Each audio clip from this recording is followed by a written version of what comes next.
저는 박선영입니다. 올해 48이죠.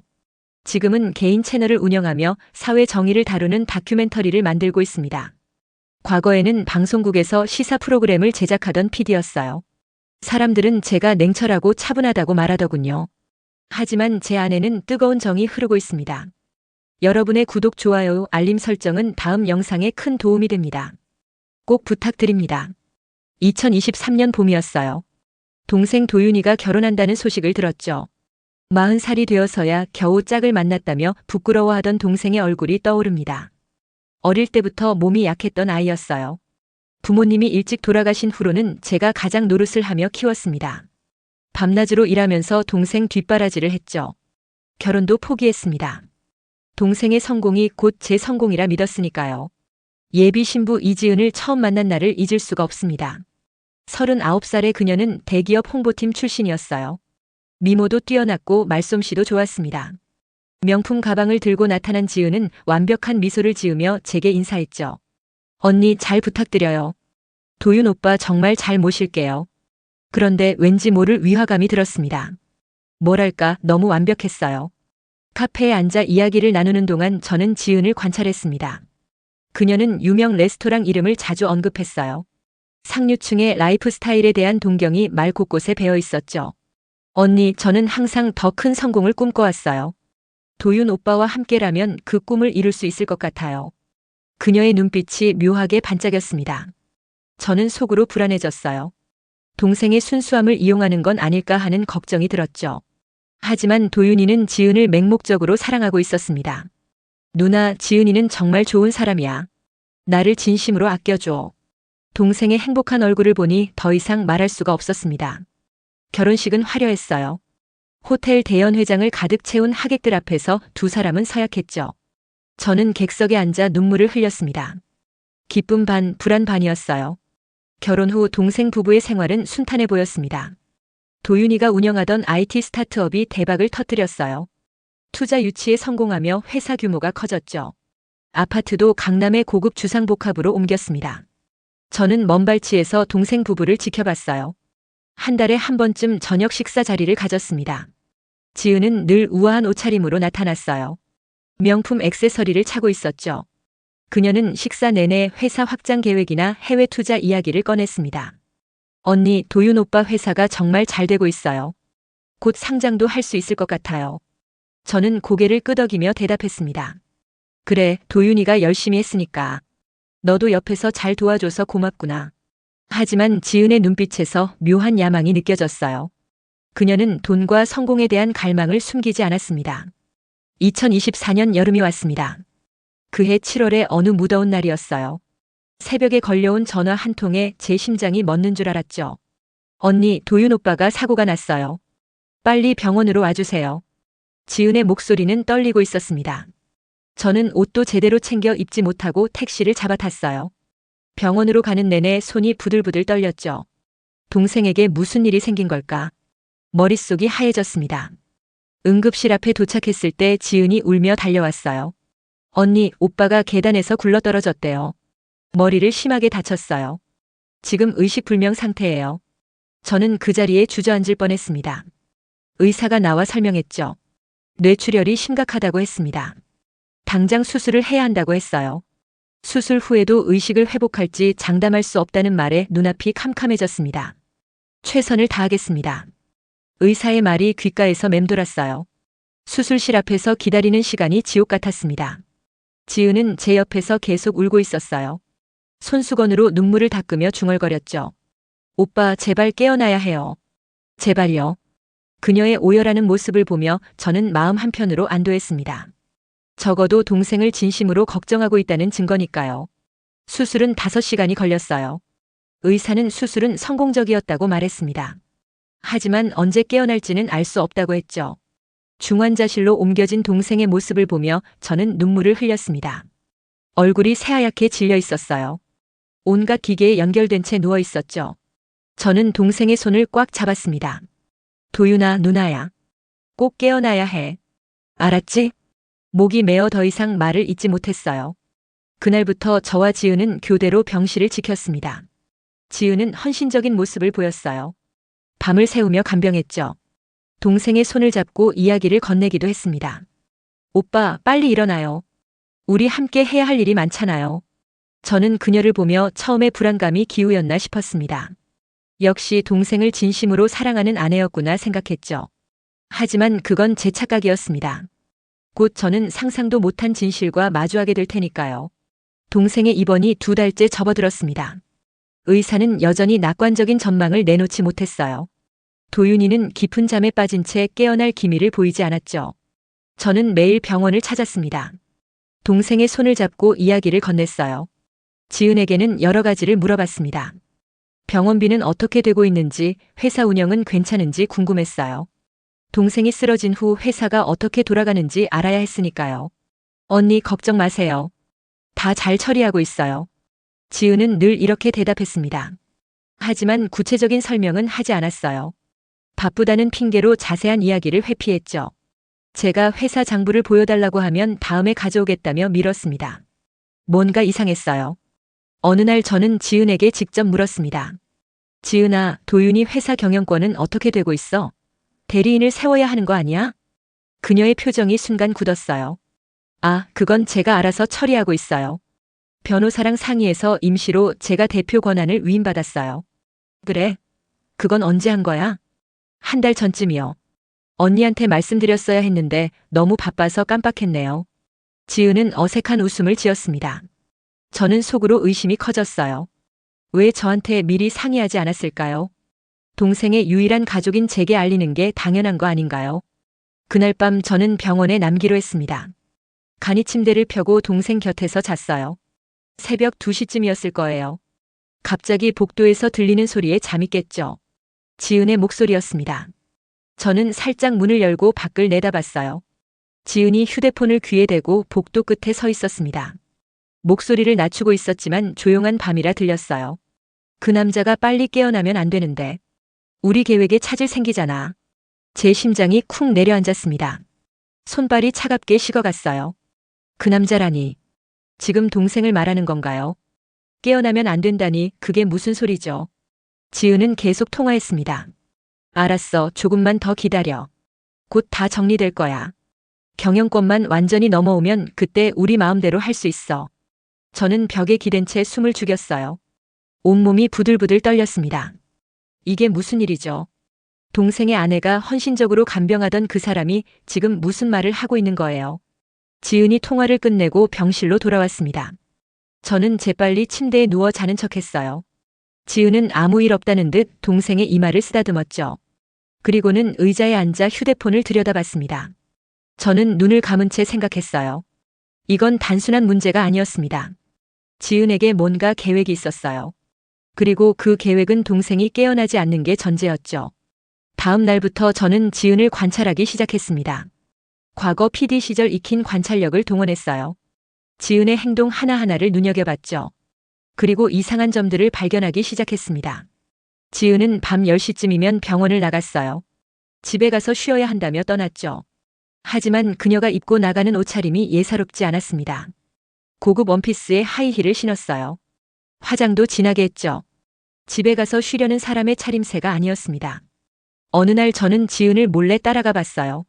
그녀는 택시를 타고 강남의 한 고급 레스토랑으로 갔습니다. 저는 멀찍이 떨어져서 지켜봤죠. 레스토랑 입구에서 한 남자가 지은을 기다리고 있었어요. 40대 초반으로 보이는 잘생긴 남자였습니다. 명품 정장을 입고 있었어요. 지은은 그에게 다가가 자연스럽게 팔짱을 꼈죠. 두 사람은 레스토랑 안으로 사라졌습니다. 저는 그 자리에 얼어붙었어요. 분명 남편이 의식불명으로 누워있는데 다른 남자와 데이트를 즐기고 있다니. 믿을 수가 없었습니다. 며칠 뒤에도 같은 일이 반복됐어요. 지은은 병원을 나가 그 남자를 만났습니다. 때로는 호텔 라운지에서, 때로는 고급 바에서 만났죠. 저는 거리를 두고 지켜봤어요.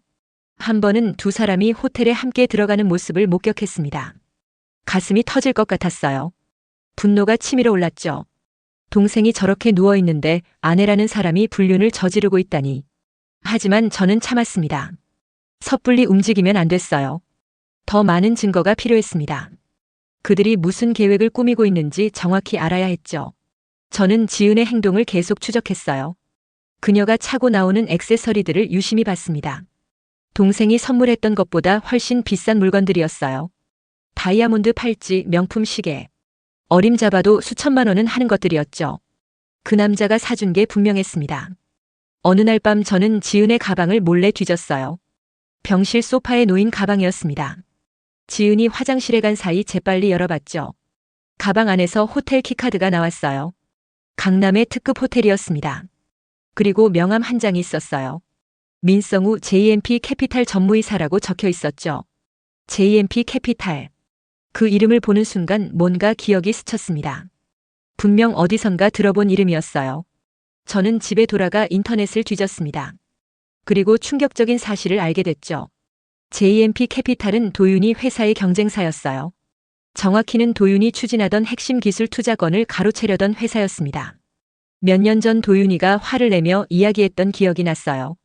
누나, JMP 캐피탈이란 데서 우리 기술을 빼가려고 온갖 수단을 다 쓰고 있어. 정말 비열한 놈들이야. 그때 도윤이는 법적 대응까지 고려했었죠. 그런데 그 회사의 임원이 지금 지은과 불륜 관계라니. 이건 단순한 불륜이 아니었습니다. 뭔가 더 큰 음모가 있었어요.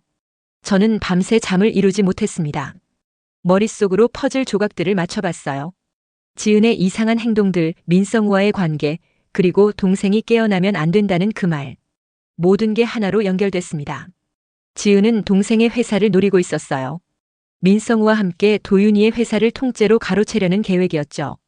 동생이 의식불명인 지금 경영권을 차지할 절호의 기회였던 겁니다. 분노가 폭발할 것 같았어요.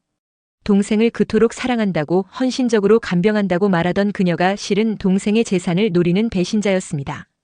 아니, 배신자보다 더 악독한 존재였죠. 저는 이를 악물었습니다. 절대 이대로 두고 볼 수 없었어요. 동생을 지켜야 했습니다. 그리고 저 파렴치한 인간들에게 대가를 치르게 해야 했죠. 저는 계획을 세우기 시작했습니다. 치밀하게, 빈틈없이 완벽하게. 지은과 민성우가 저지른 모든 악행을 세상에 드러낼 방법을 찾기 시작했어요. 저는 과거 인맥을 총동원하기 시작했습니다. 방송국 PD 시절 쌓아둔 인연들이 있었어요. 기자, 변호사, 사립탐정. 각 분야의 전문가들에게 도움을 청했죠. 가장 먼저 연락한 사람은 사립탐정 강민호였습니다. 민호는 제가 과거 취재할 때 여러 번 협력했던 사람이었어요. 정보 수집 능력이 뛰어났죠. 저는 그를 카페에서 만났습니다. 선영 누나, 오랜만이에요. 그런데 표정이 안 좋으신데요. 민호야, 부탁이 있어. 이 사람 좀 조사해 줄래? 저는 민성우의 명함을 건넸어요. 민호는 명함을 보더니 고개를 끄덕였습니다. JMP 캐피탈이면 좀 큰 회사인데요. 이 사람 뭔가 문제가 있어요? 그냥 의심되는 부분이 있어서. 최대한 자세히 조사해줘. 금융거래 내역, 인간관계, 과거 이력 전부. 알겠습니다. 일주일 정도 시간 주세요. 민호는 흔쾌히 수락했어요. 그 다음으로 저는 변호사 친구 유진을 만났습니다. 유진은 기업 법무를 전문으로 하는 변호사였어요. 도윤이 회사의 법률 문제를 상담했죠. 선영아, 이건 심각한 문제야. 만약 지은이 경영권을 완전히 넘겨받으면 회사를 마음대로 처분할 수 있어. 유진의 말에 가슴이 철렁했습니다. 그럼 어떻게 해야 해? 일단 도윤 씨의 지분이 어떻게 되어 있는지 확인해야 해. 그리고 지은이 어떤 법적 절차를 밟고 있는지 알아봐야 하고. 유진은 며칠 뒤 조사 결과를 가져왔어요. 선영아, 큰일이야. 지은이 이미 법원에 성년 후견인 신청을 했더라. 도윤 씨가 의식불명이니까 자기가 후견인이 되겠다는 거지. 뭐라고? 저는 자리에서 벌떡 일어났습니다. 성년 후견인이 되면 도윤 씨의 재산을 전부 관리할 수 있어. 회사 지분도 부동산도 전부. 법적으로 완전한 권한을 갖게 되는 거야. 그럼 회사를 팔아버릴 수도 있다는 거야? 그렇지. 후견인 자격으로 이사회를 소집하고 중요한 결정을 내릴 수 있어. 저는 머리를 쥐어뜯었어요. 지은의 계획이 이미 실행 단계에 접어든 거였습니다. 법원의 승인만 떨어지면 모든 게 끝나는 거였죠. 유진아, 이거 막을 방법 없어? 가족이 이의를 제기하면 돼. 선영이 내가 도윤 씨의 누나니까 너도 후견인 자격이 있어. 지은보다 더 적합한 후견인이라는 걸 증명하면 돼. 그럼 당장 신청할게. 저는 바로 변호사 사무실에서 서류를 작성했습니다. 하지만 단순히 후견인이 되는 것만으로는 부족했어요. 지은과 민성우의 범죄 행위를 증명해야 했습니다. 그래야 완전히 막을 수 있었죠.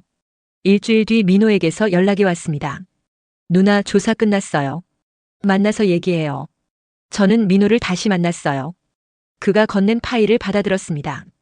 파일 안에는 엄청난 양의 자료가 들어있었죠. 민성우, 이 사람 겉으로는 깨끗해 보이는데 뒤가 더러워요. 민호가 설명하기 시작했습니다. 일단 이 사람 과거에 횡령 혐의로 조사받은 적이 있어요. 증거 불충분으로 무혐의 처리됐지만요. 그리고 최근 들어 수상한 자금 거래가 많아요. 어떤 거래? 페이퍼 컴퍼니를 통한 자금 세탁이요. 그리고 이지은이란 여자한테 정기적으로 큰 돈을 송금하고 있어요. 한 달에 1,000만 원씩. 제 손이 부들부들 떨렸습니다. 그게 다가 아니에요. 이 사람 최근에 도윤 씨 회사 주식을 계속 사모으고 있더라고요. 명의는 다르게 해서요. 그럼 회사를 인수하려는 거네. 맞아요. 지은이 경영권을 넘겨받으면 민성우한테 회사를 넘기려는 계획인 것 같아요. 모든 퍼즐이 맞춰졌습니다. 지은과 민성우는 처음부터 도윤이의 회사를 노리고 있었어요. 동생의 사고는 그들에게 절호의 기회였던 겁니다. 어쩌면 사고조차 우연이 아닐 수도 있었죠. 저는 경찰에 연락하려고 했습니다. 하지만 유진이 말렸어요. 선영아, 아직 결정적인 증거가 부족해. 지금 가지고 있는 건 정황 증거뿐이야. 불륜이야 범죄가 아니고 자금 거래도 불법이라고 단정하기 어려워. 그럼 어떻게 해? 현장을 잡아야 해. 둘이 구체적으로 범죄를 계획하는 장면이나 대화를 녹음해야 해. 그게 결정적 증거가 될 거야. 저는 고개를 끄덕였습니다. 그렇다면 직접 증거를 확보해야 했어요. 저는 민호에게 다시 부탁했습니다. 민호야, 도청 장비 구할 수 있어? 누나, 그건 불법인데요. 알아. 하지만 다른 방법이 없어. 내 동생을 지켜야 해. 민호는 잠시 고민하더니 고개를 끄덕였어요. 알겠습니다. 하지만 조심하셔야 해요. 며칠 뒤 민호는 작은 도청 장치와 소형 카메라를 가져왔습니다. 최신 장비였어요. 버튼만 한 크기의 화질도 선명했죠. 저는 병실에 몰래 카메라를 설치했습니다. 천장의 환풍구 안쪽에 카메라를 숨겼어요. 그리고 소파 밑에 도청 장치를 붙였죠. 모두 지은이 눈치채지 못하게 조심스럽게 작업했습니다. 그날 밤 저는 병실을 나왔어요. 지은에게 집에 가서 쉬겠다고 말했죠. 하지만 실제로는 병원 주차장에 차를 세워두고 노트북으로 병실을 지켜봤습니다. 밤 10시쯤 지은에게 전화가 걸려왔어요. 카메라를 통해 그녀의 모습이 보였습니다. 지은은 주위를 살피더니 전화를 받았어요. 여보세요, 오빠. 오빠라고 불렀습니다. 민성우였겠죠. 네, 언니는 집에 갔어요. 지금 저 혼자예요. 지은의 목소리가 도청 장치를 통해 선명하게 들렸습니다. 후견인 신청은 다음 주에 결과 나온대요. 변호사가 문제 없을 거라고 했어요. 도윤이 누나가 뭔가 눈치챈 것 같긴 한데 별 수 없을 거예요. 제 이름이 나오자 온몸에 소름이 돋았어요. 후견인만 되면 바로 회사 지분 넘길 수 있어요. 오빠 회사로 인수계약 진행하면 되죠. 얼마 받기로 했죠? 300억? 300억이라니. 저는 주먹을 불끈 쥐었습니다. 동생이 피땀 흘려 키운 회사를 300억에 팔아넘기겠다는 거였어요. 걱정 마요. 도윤이는 안 깨어날 거예요. 의사가 그랬어요. 뇌 손상이 심해서 깨어나도 식물인간일 가능성이 크다고. 지은은 차갑게 웃었습니다. 그럼 우리 계획대로 다 정리하고 해외로 나가요. 스위스 계좌도 다 준비했죠? 완벽해요. 통화가 끝났어요. 저는 노트북 화면을 멍하니 바라봤습니다. 녹화된 영상을 다시 재생했죠. 모든 대화가 선명하게 녹음되어 있었어요. 이제 결정적 증거를 확보했습니다. 하지만 저는 여기서 멈추지 않았어요. 더 많은 증거가 필요했습니다. 둘의 만남 현장도 포착해야 했죠. 며칠 뒤 저는 지은을 또 미행했습니다. 그녀는 여느 때처럼 밤 10시에 병원을 나갔어요. 저는 조심스럽게 뒤를 밟았죠. 이번에는 강남의 한 고급 아파트로 향했습니다. 민성우의 집이었어요. 저는 아파트 밖에서 기다렸습니다. 1시간쯤 지났을까요? 두 사람이 함께 나왔어요. 민성우가 지은의 허리를 감싸 안고 있었습니다. 저는 멀리서 사진을 찍었어요. 두 사람은 근처 호텔로 갔습니다. 저는 로비에서 기다렸죠. 그리고 몰래 호텔 직원에게 돈을 쥐어주고 투숙 기록을 확인했어요. 민성우 명의로 스위트룸을 예약했더군요. 새벽 2시쯤 두 사람이 호텔에서 나왔습니다. 지은의 옷차림이 흐트러져 있었어요. 민성우는 지은에게 키스했죠. 저는 그 장면도 전부 사진으로 남겼습니다. 이제 불륜의 증거도 확실했어요. 하지만 저는 더 깊이 파고들었습니다. 민성우가 도윤이 회사의 기밀을 빼돌린 증거도 필요했거든요. 저는 도윤이 회사에 연락했습니다. 전무로 있던 최진수에게 전화했어요. 진수는 도윤이가 가장 신뢰하던 직원이었습니다. 진수 씨, 저 선영이에요. 도윤이 누나. 아, 누나님. 도윤이 형은 좀 어때요? 아직 깨어나지 못했어요. 그런데 진수 씨한테 물어볼 게 있어서요. 저는 조심스럽게 물었습니다. 회사 기밀 자료가 유출된 적 있나요? 특히 신기술 개발 관련해서요. 진수가 잠시 침묵하더니 대답했어요. 사실 이상한 일이 있긴 했어요. 한 달 전쯤 우리 회사 서버에 해킹 시도가 있었거든요. 다행히 막았지만요. 그게 언제죠? 정확히는 2달 전이에요. 근데 그 뒤로 경쟁사에서 우리랑 똑같은 기술 개발한다는 소문이 돌더라고요. 경쟁사가 어딘데요? JMP 캐피탈이요. 이상하게도 우리 개발 일정이랑 똑같이 움직이더라고요. JMP 캐피탈. 역시나였습니다. 민성우가 지은을 통해 회사 기밀을 빼낸 거였어요. 진수 씨, 혹시 사모님이 회사 서버에 접속한 기록 있나요? 글쎄요, 확인해 볼게요. 며칠 뒤 진수에게서 이메일이 왔습니다. 첨부 파일을 열어보니 서버 접속 기록이 있었어요. 지은의 아이디로 여러 번 기밀 폴더에 접근한 흔적이 선명했습니다. 날짜를 보니 모두 도윤이가 입원한 이후였어요. 지은은 도윤이가 쓰러진 틈을 타서 회사 자료를 빼돌렸던 겁니다. 그리고 그걸 민성우에게 넘겼죠. 이제 모든 증거가 갖춰졌습니다. 불륜, 횡령, 기밀 유출, 배임. 지은과 민성우가 저지른 범죄 행위의 증거를 전부 확보했어요. 저는 변호사 유진에게 모든 자료를 보여줬습니다. 이 정도면 충분해. 경찰에 고소하면 바로 수사 들어갈 거야. 하지만 저는 고개를 저었어요. 아니야. 이렇게 끝내면 안 돼. 무슨 소리야? 저 인간들이 얼마나 악독한지 세상에 알려야 해. 그리고 동생이 깨어났을 때 모든 게 정리되어 있어야 해. 저는 완벽한 계획을 세우기 시작했습니다. 단순히 경찰에 신고하는 게 아니었어요. 지은과 민성우가 저지른 모든 악행을 만천하에 드러낼 거였죠. 그들이 쌓아온 거짓된 삶을 완전히 무너뜨릴 겁니다. 저는 밤낮으로 계획을 다듬었어요. 모든 증거를 정리하고 타이밍을 계산했습니다. 그리고 결정적인 순간을 기다렸죠. 바로 그때 기적이 일어났습니다. 동생 도윤이가 눈을 뜬 거예요. 그날은 10월 초였습니다. 아침 6시쯤 병원에서 급하게 전화가 왔어요. 심장이 쿵 내려앉았죠. 무슨 일인가 싶어 서둘러 병원으로 달려갔습니다. 중환자실 앞에 의사가 기다리고 있었어요. 선영 씨, 좋은 소식이에요. 도윤 씨가 의식을 회복했습니다. 그 말을 듣는 순간 눈물이 쏟아졌습니다. 정말요? 정말 깨어났어요? 네, 아직 많이 약하지만 눈을 떴어요. 간단한 대화도 가능합니다.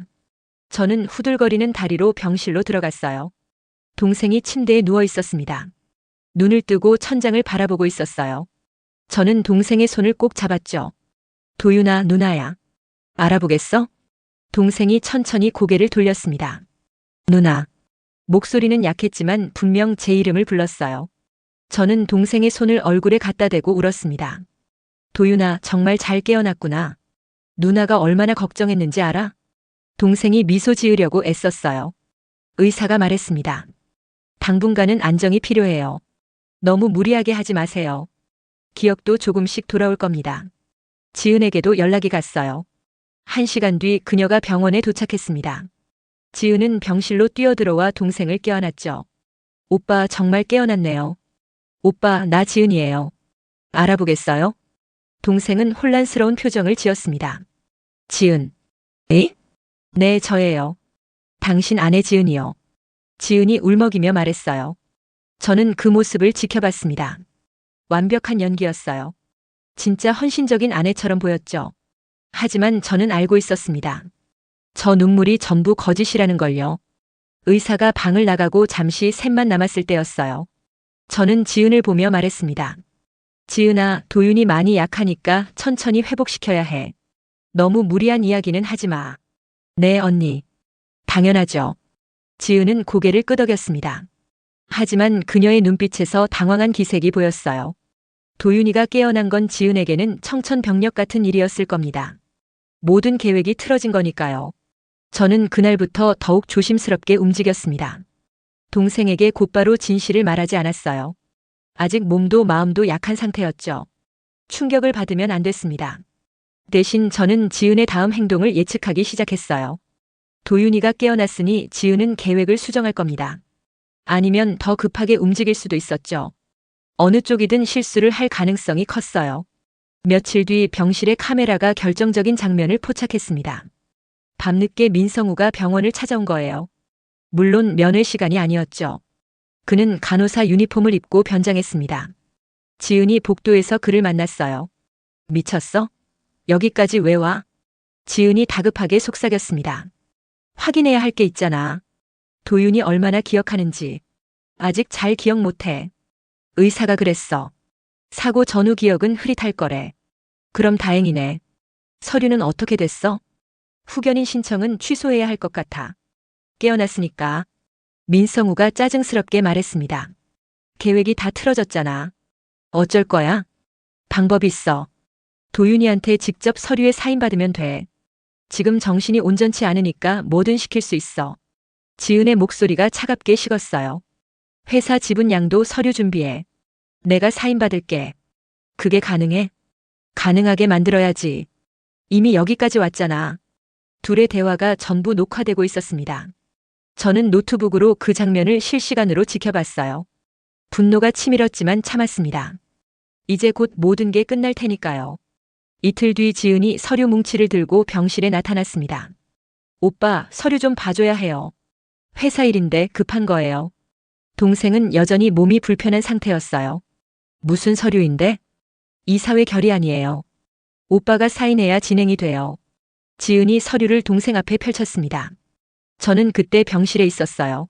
지은이 가져온 서류를 슬쩍 봤죠. 회사 지분 양도 계약서였습니다. JMP 캐피탈로 지분을 넘기는 내용이었어요. 잠깐, 이거 뭐야? 제가 끼어들었습니다. 도윤이가 지금 제대로 판단할 수 있는 상태가 아니잖아. 이런 중요한 서류에 사인하게 할 수는 없어. 지은의 얼굴이 굳었어요. 언니, 이건 회사 존속이 걸린 문제예요. 지금 당장 처리 안 하면 회사가 위험해요. 그럼 내가 변호사랑 같이 검토해 볼게. 일단 서류 두고 가. 하지만 지은아, 도윤이 건강이 최우선이야. 회사 일은 나중에 해도 돼. 제 단호한 목소리에 지은은 더 이상 말하지 못했습니다. 그녀는 억지로 미소를 지으며 서류를 챙겼어요. 알겠어요, 언니. 나중에 다시 가져올게요. 지은이 병실을 나간 뒤 동생이 물었습니다. 누나, 뭔가 이상해. 지은이가 달라진 것 같아. 도윤아, 지금은 쉬어. 천천히 이야기하자. 저는 동생의 손을 꼭 잡았어요. 이제 때가 왔습니다. 제 설계를 실행에 옮길 시간이었죠. 저는 며칠에 걸쳐 준비했습니다. 먼저 도윤이 회사 이사진에게 연락했어요. 긴급 이사회를 소집한다고 알렸죠. 그리고 가까운 지인들, 도윤이를 아끼는 사람들을 모두 초대했습니다. 명목은 도윤이의 퇴원 축하 파티였어요. 지은에게도 당연히 알렸습니다.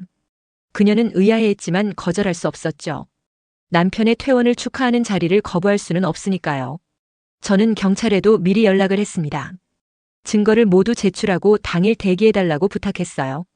담당 형사는 자료를 검토하더니 고개를 끄덕였습니다. 이 정도 증거면 충분합니다. 당일에 현장에서 체포하겠습니다.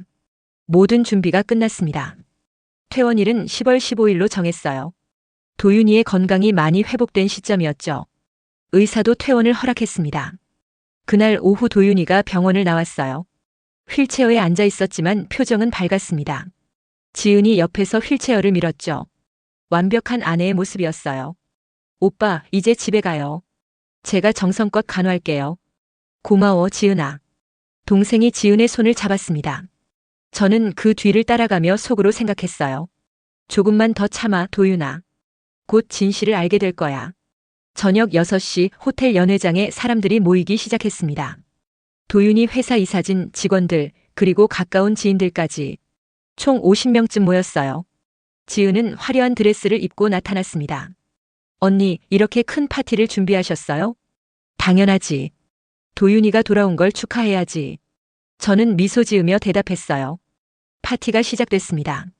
사람들은 도윤이에게 축하 인사를 건넸죠. 도윤이는 휠체어에 앉아 감사하다며 인사를 받았습니다. 1시간쯤 지났을까요? 저는 단상에 올라갔습니다. 마이크를 잡고 사람들의 시선을 모았어요. 여러분, 잠시 제 이야기를 들어주세요. 홀이 조용해졌습니다. 오늘 이 자리는 단순한 축하 파티가 아닙니다. 제가 여러분께 꼭 알려드려야 할 진실이 있습니다. 지은의 얼굴이 하얗게 질렸어요. 저는 준비한 파일을 스크린에 띄웠습니다. 지은과 민성우의 사진이 나타났죠. 호텔에 함께 들어가는 모습, 포옹하는 모습. 이 여자는 제 동생의 아내 이지은입니다. 그리고 이 남자는 민성우 JMP 캐피탈의 임원이죠. 사람들이 웅성거리기 시작했어요. 이 두 사람은 불륜 관계입니다. 하지만 그게 다가 아닙니다. 저는 다음 화면을 띄웠어요. 병실에서 녹음된 대화 내용이 흘러나왔습니다. 지은이 그 남자가 빨리 깨어나면 안 된다고 말하는 목소리가 홀에 울려 퍼졌죠. 사람들의 표정이 굳어졌어요. 이들은 제 동생이 의식불명인 틈을 타 회사를 통째로 가로채려 했습니다. 회사 기밀을 유출하고 경영권을 탈취하려는 계획을 세웠죠. 저는 서버 접속 기록, 자금 거래 내역, 모든 증거를 차례로 보여줬습니다. 지은이 자리에서 벌떡 일어났어요. 이건 조작이에요. 언니가 저를 모함하는 거예요. 조작이라고요? 그럼 이것도 조작인가요? 저는 지은과 민성우가 병원 복도에서 나눈 대화 영상을 틀었습니다. 회사 지분 양도 서류 준비해. 내가 사인받을게. 지은의 목소리가 선명하게 들렸어요. 홀이 충격에 휩싸였습니다. 사람들이 지은을 비난하기 시작했죠. 지은은 창백한 얼굴로 입구를 향해 뛰어갔습니다. 하지만 문이 열리자 경찰이 서 있었어요. 이지은 씨 배임 및 기밀 유출 혐의로 체포합니다. 형사가 수갑을 채웠습니다. 안 돼요. 이건 오해예요. 저는 아무것도 안 했어요. 지은이 발악했지만 소용없었어요. 경찰은 곧바로 민성우도 체포했습니다. 그는 파티장 밖에서 대기하고 있었거든요. 지은과 함께 도망칠 계획이었던 거죠. 도윤이는 충격을 받은 표정으로 앉아 있었어요. 저는 동생에게 다가가 손을 잡았습니다. 도윤아, 미안해. 이렇게까지 해야 했어. 누나, 이게 다 진짜야? 그래. 누나가 다 증거를 모았어. 저 사람들은 너를 배신했어. 동생의 눈에서 눈물이 흘러내렸습니다. 저는 동생을 꼭 안아줬어요. 많이 아플 거예요. 사랑했던 사람에게 배신당한 상처는 쉽게 아물지 않을 테니까요. 하지만 이제 진실을 알았으니 치유할 수 있을 겁니다. 그날 밤 저는 동생과 함께 집으로 돌아왔습니다. 도윤이는 한마디도 하지 않았어요. 휠체어에 앉아 창밖만 바라봤죠. 저는 동생의 마음이 얼마나 아플지 알 수 있었습니다. 집에 도착해 동생을 침대에 눕혔어요. 도윤아, 오늘 푹 쉬어. 내일 이야기하자. 누나. 동생이 저를 불렀습니다. 왜? 고마워. 누나가 아니었으면 나는 다 잃었을 거야. 동생의 목소리가 떨렸어요. 저는 동생의 손을 꼭 잡았습니다. 바보야. 누나가 당연히 지켜줘야지. 넌 내 유일한 동생인데. 동생이 울음을 터뜨렸습니다. 저는 밤새 동생 곁을 지켰어요. 동생은 울다가 지쳐 잠들었죠. 저는 동생의 얼굴을 바라보며 생각했습니다. 이제 시작이에요. 동생을 다시 일으켜 세워야 합니다. 며칠 뒤 경찰 조사가 본격화됐습니다. 지은과 민성우는 모든 혐의를 부인했어요. 하지만 증거가 너무 확실했죠. 녹음, 영상, 서류, 증언. 빠져나갈 구멍이 없었습니다. 검찰은 두 사람을 기소했어요. 배임, 횡령, 기밀 유출, 사기, 업무상 배임 등 여러 혐의였습니다. 특히 민성우는 과거 횡령 전력까지 드러나면서 언론의 집중 포화를 맞았죠. JMP 캐피탈 임원 경쟁사 기밀 탈취 혐의로 구속. 재벌 임원과 불륜 아내의 치밀한 범죄 계획 드러나. 신문 헤드라인이 연일 이들의 범죄를 다뤘습니다. 저는 그 기사들을 스크랩했어요. 동생에게 보여주진 않았습니다. 아직 상처가 아물지 않았으니까요. 동생은 매일 재활 치료를 받았습니다. 몸은 점점 회복되고 있었어요.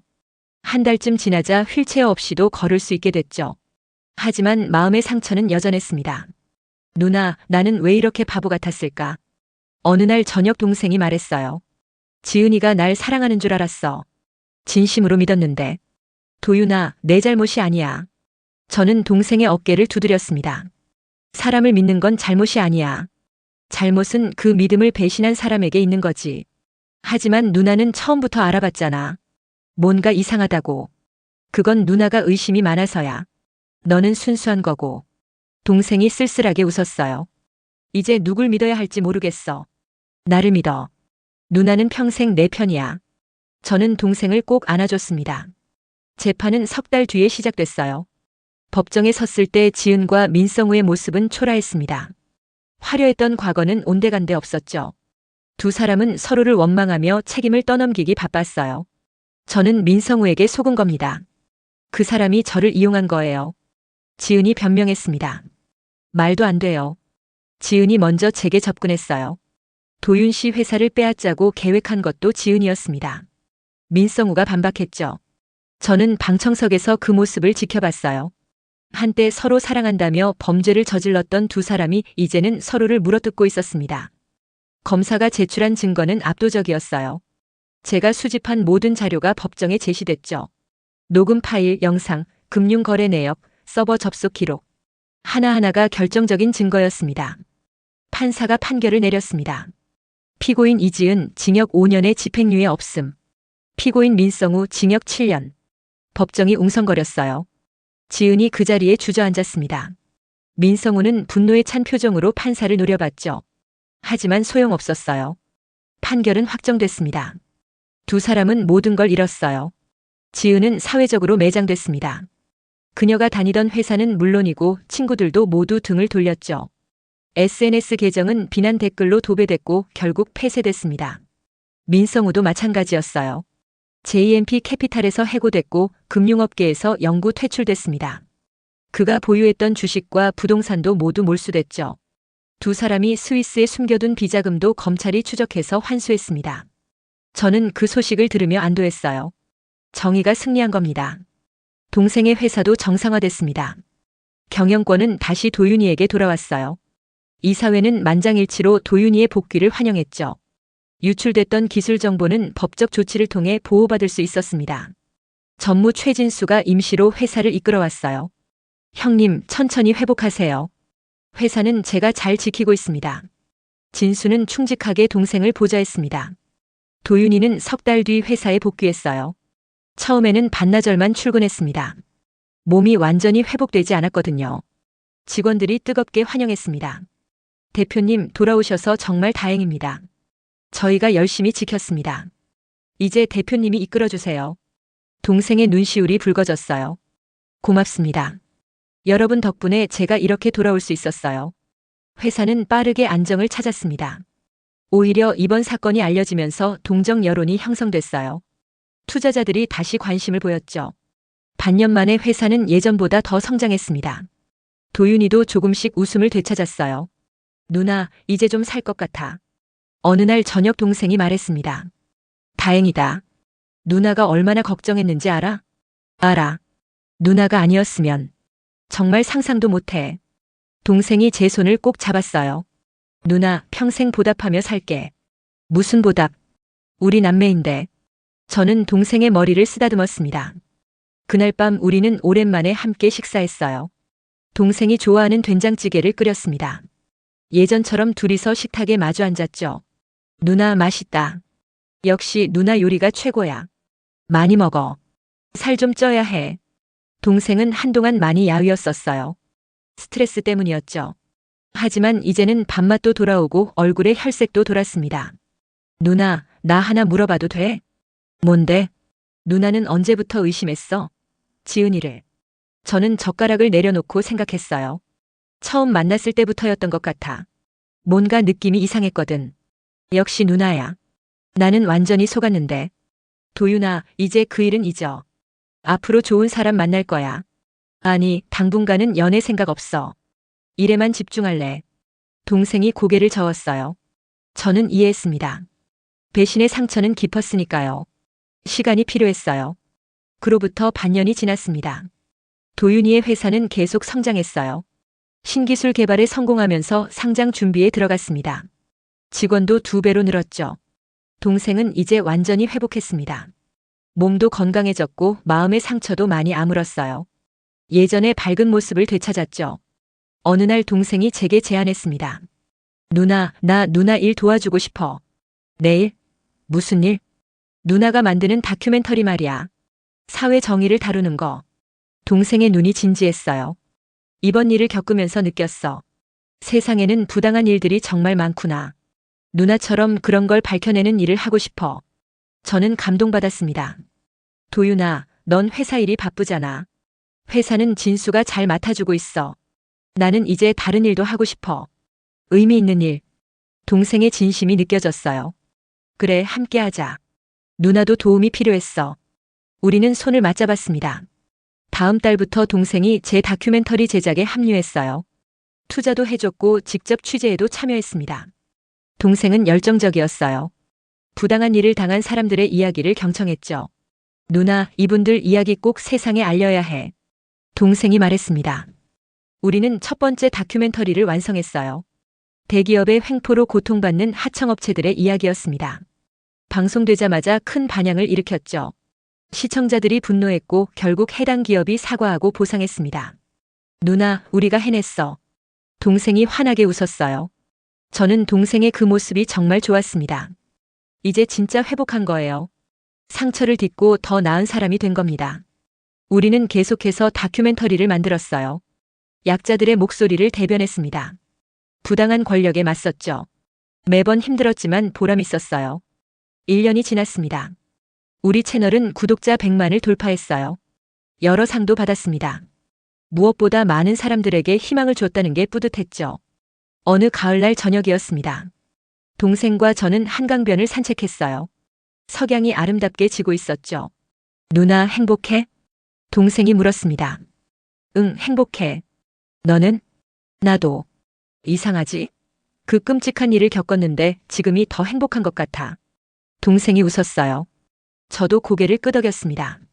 그래, 나도 그래. 힘든 일을 겪었지만 우리 더 강해진 것 같아. 맞아.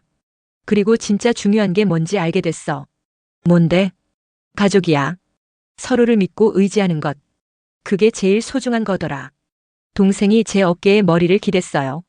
저는 동생의 머리를 쓰다듬었습니다. 가슴이 뭉클했어요. 도윤아, 누나가 항상 내 곁에 있을게. 나도 누나 곁에 있을게. 평생. 우리는 그렇게 석양을 바라보며 서 있었습니다. 힘들었던 시간들이 주마등처럼 스쳐 지나갔어요. 동생의 사고, 지은의 배신, 치밀했던 추적, 그리고 정의의 승리.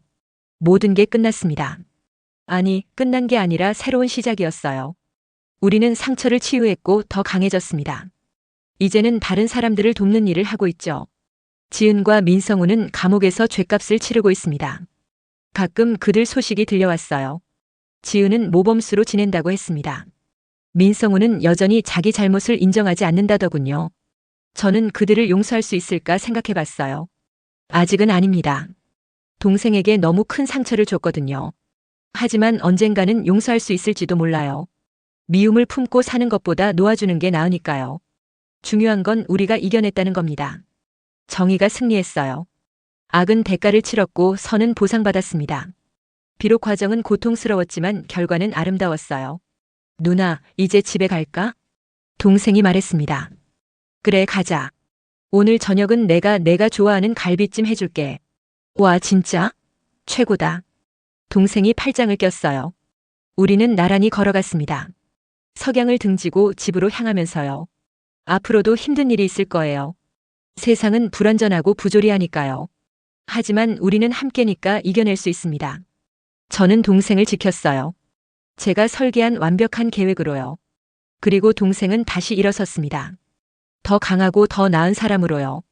이제 우리는 함께 걸어갑니다. 정의를 향해, 희망을 향해, 더 나은 세상을 향해서요. 그게 바로 제 설계의 진짜 목적이었습니다. 단순한 복수가 아니라 진정한 회복과 치유였죠. 저는 박선영입니다. 48살의 언니이자 동생을 지켜낸 전사입니다. 그리고 이제는 동생과 함께 더 나은 세상을 만들어가는 동반자죠. 우리의 이야기는 여기서 끝이 아닙니다. 새로운 시작일 뿐이에요. 앞으로도 우리는 계속 싸울 겁니다. 약자를 위해, 정의를 위해, 진실을 위해서요. 그리고 무엇보다 서로를 위해서요. 왜냐하면 우리는 가족이니까요. 피로 연결된 사랑으로 이어진 영원한 가족이니까요. 저는 이제 확신합니다. 진정한 사랑은 포기하지 않는다는 걸요. 진정한 가족은 어떤 어려움도 함께 이겨낸다는 걸요. 그리고 정의는 결국 승리한다는 것을요. 제 설계는 성공했습니다. 완벽하게요. 구독, 좋아요 부탁드립니다.